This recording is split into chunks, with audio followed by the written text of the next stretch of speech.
Hello friends, मी भावना. माझ्या चॅनलमध्ये मी तुम्हा सर्वांचे मनापासून स्वागत करते. कसे आहात तुम्ही सर्व? आय होप तुम्ही सर्व आनंदात असाल. स्वामींच्या कृपेने तुमच्या सगळ्या चांगल्या इच्छा पूर्ण होऊन आजचा दिवस तुम्हाला खूप छान आणि आनंदाचा जाऊ. आपलं घर आपल्यासाठी खूप महत्त्वाचं असतं आणि घरात जे म्हणजे रूम असतं, आता प्रत्येक रूम आपल्याला प्रिय असतो, परंतु आपल्या घरातलं महत्त्वाचं म्हणजे किचन प्रत्येक गृहिणीसाठी अतिशय महत्त्वाचं असतं. प्रत्येक महिलांना आपलं किचन प्रिय असतं आणि जास्तीत जास्त वेळ ती किचनमध्येच घालत असते. आणि किचनमध्ये जर आपण या 4 वस्तू संपू दिल्या, अगदी म्हणजे खडा लागला, तर यामुळे ग्रहांचे दोष लागतात मागे. आपल्या मागे सुद्धा आणि आपल्या परिवारात सुद्धा ग्रहांचे दोष लागत असतात. ग्रह आपले खराब होतात आणि यासोबतच वास्तुदोष सुद्धा लागत असतो. आणि घराला जर वास्तुदोष लागला तर त्यामुळे कुठलीही चांगली गोष्ट होत नाही. आपण एखाद्या कार्यात आपण एखादं काम करत आहोत, ते काम आपलं यशस्वी होत नाही. मुलांना शिक्षणात अडथळे येतात, लग्न जमत नाही, पैशांची कमतरता भासते, पैसा टिकत नाही, घरात खूप जास्त प्रमाणात वादविवाद होतात, आजारपण सततचं सुरू असतं, या गोष्टी होत असतात. म्हणून ग्रहांचे दोष लागणं, वास्तुदोष लागणं हा खूप मोठा दोष आहे. हा दोष लागू नये यासाठी आपल्याला या 4 वस्तू आपल्या घरात ठेवायच्या आहेत. म्हणजे या वस्तू संपू द्यायच्या नाही. तर तुमच्या घरात या 4 वस्तू जर संपल्या तर तुम्हाला ग्रहांचे दोष लागतील आणि वास्तुदोष सुद्धा लागणार आहे. तर त्या 4 वस्तू कोणत्या आहेत आणि या 4 वस्तू आणि कोणत्या वस्तूंमुळे कोणता ग्रह खराब होतो याबद्दलची संपूर्ण माहिती मी तुम्हाला चिळून देणार आहे. आणि हा व्हिडिओ खास महिलांसाठी. महिलांनी नक्की बघ, कुठे स्किप करू नका. जर हा व्हिडिओ तुम्ही बघितला नाही तर तुम्हाला खूप वाईट परिणाम भोगावे लागतील. आणि हा व्हिडिओ जास्तीत जास्त मैत्रिणींपर्यंत शेअर करा, म्हणजे त्यांना सुद्धा ही माहिती होईल. आधी व्हिडिओ बघा, म्हणजे तुम्हाला जर युजफुल वाटलं तरच शेअर करा, अन्यथा नका करू. ही माहिती मी तुम्हाला म्हणजे आपल्या धार्मिक ग्रंथात दिली आहेत तीच देते आहे. म्हणजे काही माझ्या मनाचं काही मी देत नाही आहे, ग्रंथांमध्ये ते दिलेलं आहे म्हणून मी तुम्हाला सांगते. जर तुम्ही माझ्या चॅनलमध्ये नवीन असणार आणि पहिल्यांदा हा व्हिडिओ बघत असणार, तुम्हाला हा व्हिडिओ आवडला तर व्हिडिओला एक लाईक नक्की करा. तर बघा, किचन हे आपल्यासाठी महत्त्वाचं असतं आणि वास्तुदोष हा असा दोष आहे. आणि ग्रहांचे दोष लागले तर आपल्या घरात कुठलीही चांगली गोष्ट होत नाही. आणि वास्तुदोष सुद्धा लागला तर म्हणजे आता आपण एखाद्या घरात राहतोय, ती वास्तू म्हणजे रेंटची आहे, म्हणजे रेंटचं तुमचं घर आहे, तर आधीपासून त्याला दोष लागलेला असतो. तर तो दोष वास्तूला नाही लागत, त्या वास्तूमध्ये आपण राहतो ना तर दोष लागतो. म्हणजे जे आधीचे लोक राहून गेले त्यांनी काहीतरी चुकीच्या गोष्टी केल्या असेल, त्यांचा दोष तिथे लागतो, म्हणून वास्तुदोष लागतो. तुम्ही जर त्या घरात राहिले, तुम्ही चांगल्या गोष्टी केल्या तर त्या घराचा वास्तुदोष दूर होणार आहे. असं होत नाही की म्हणजे त्या घरात आधीपासून वास्तू दोष आहे आणि आम्ही राहतो आम्हाला तो दोष लागेल. आपल्यावर असतं, आपल्या घराला दोष लागेल का की नाही लागणार, वास्तुदोष लागेल का, ग्रहांचे दोष लागतील का, ते आपल्यावर असतं पूर्णपणे. घरावर काहीच नसतं. ती फक्त एक वास्तू असते. वास्तू कधी चांगली असते, तिला दोष लावायचं काम आपणच करत असतो.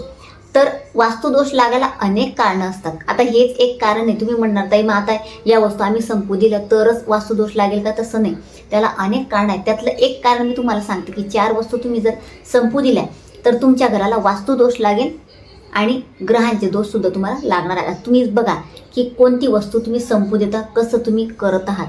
तर आता सगळ्यात पहिली वस्तू म्हणजे गव्हाचं पीठ. गव्हाचं पीठ जर आपल्या घरात संपलं तर अन्नपूर्णा देवीचा अपमान होतो. म्हणून गव्हाचं पीठ कधी संपू देऊ नका. कमीत कमी 200 ग्रॅम, पाव किलो तरी गव्हाचं पीठ ठेवा.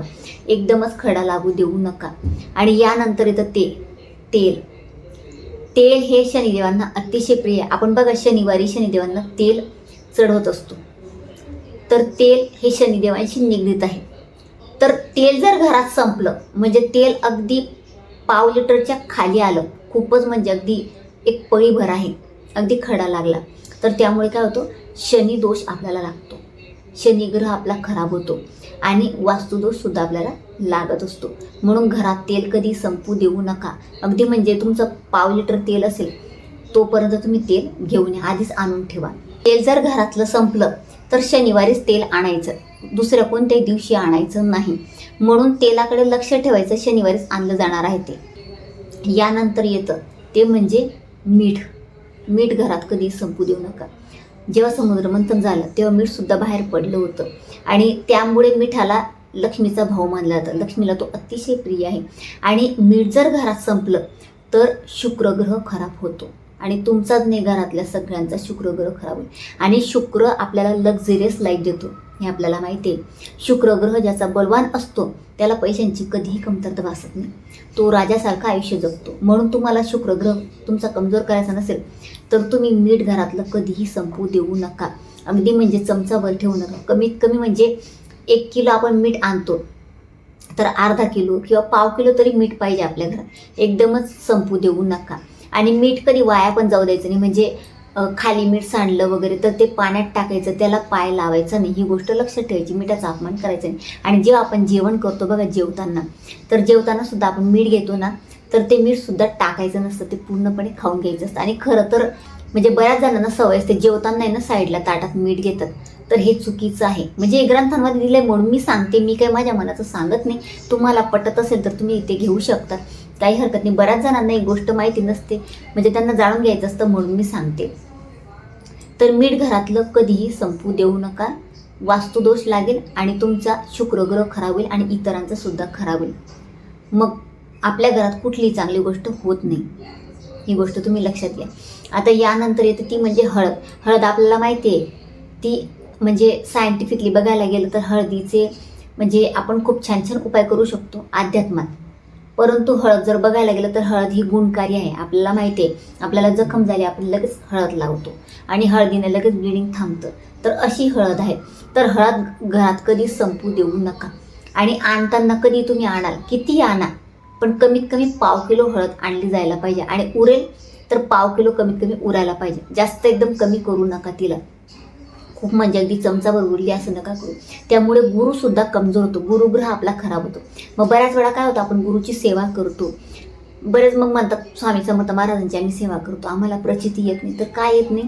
यामुळे सुद्धा येतं. तुम्ही सेवा करणार आणि अशा गोष्टी जर करणार, तुम्ही हळद संपू देणार, तर त्यामुळे सुद्धा तुम्हाला हे दोष लागणार आहेत.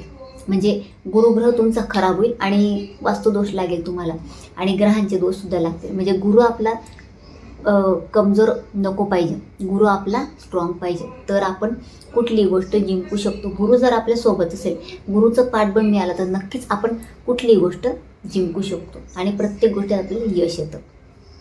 तर ही गोष्ट होत असते. तर अशा या 4 महत्त्वाच्या गोष्टी आहेत आपल्या किचनमधल्या. तर या गोष्टी कधी संपू देऊ नका. खरंच मी प्रत्येक माझ्या मैत्रिणींना, माझ्या मावशींना सांगते की या वस्तू तुम्ही संपू देऊ नका. तुमच्या घरात ठेवा. अगदी म्हणजे खडा लागू देऊ नका. म्हणजे तुमचे कोणतेही ग्रह खराब होणार नाही आणि वास्तुदोष तुमच्या घराला लागणार नाही. वास्तुदोष लागायला आपण सुद्धा कारणीभूत असतो. म्हणजे घरातली जी करती स्त्री असते ती महत्त्वाची असते. तिच्यामध्ये अन्नपूर्णा देवी वास करत असते. लक्ष्मीचं ती रूप असते, लक्ष्मी स्वरूपी असते. तर त्यामुळे आपण जर या घरात चुका केल्या ना काही ना काही, तर असंच होणार आहे. दोष आपल्याला लागणार आहे. आणि आपण चांगल्या गोष्टी जर केल्या तर आपल्याला कोणताही दोष लागणार नाही. आपल्या घरात सगळ्या गोष्टी चांगल्या होणार आहेत. तर अतिशय छोटी माहिती होती जी मला तुम्हाला द्यायची होती. जर तुम्हाला माझा आजचा व्हिडिओ आवडला असेल तर व्हिडिओला लाईक, शेअर, चॅनलला सबस्क्राईब आणि आपल्या भावनाच लाईव्ह फेसबुक पेजला आणि इंस्टाग्राम पेजला फॉलो नक्की करा. आणि कमेंटमध्ये श्री स्वामी समर्थ नक्की लिहा. पुन्हा भेटूया अशाच एका नवीन व्हिडिओसोबत. तोपर्यंत सर्वांना श्री स्वामी समर्थ.